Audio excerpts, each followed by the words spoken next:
In today's video, I will walk you through how to download Square transaction history. This process is done from the desktop version of your Square account. Once you're on the home screen, go to the top left corner and click the hamburger menu. This is the icon with the three horizontal lines. After you click it, a drop-down menu will appear. From there, look for Order and Payments, then click on Transactions. Once you're on the Transactions page, this is where you can download your historical transaction data. The first thing you need to do is choose the date range for the transactions you want to export. Click on the Date section, and you'll see preset options like today, yesterday, last month, this year, and last year.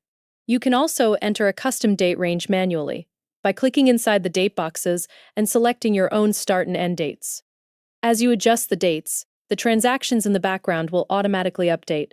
Before downloading the file, you can also apply filters to narrow down the transaction history.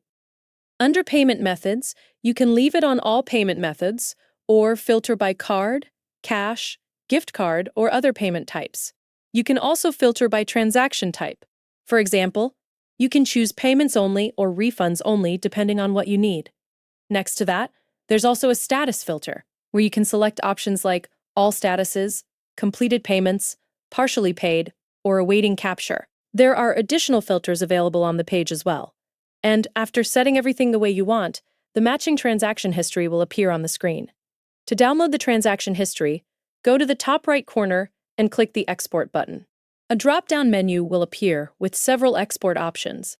You can choose to export transactions only, item details, or an item summary. Select the export type you want, then click the Generate button next to it.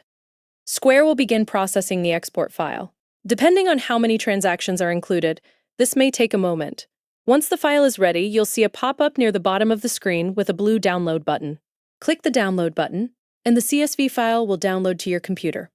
After the file opens, you'll see all of the transaction data organized into different columns and categories across the top of the spreadsheet.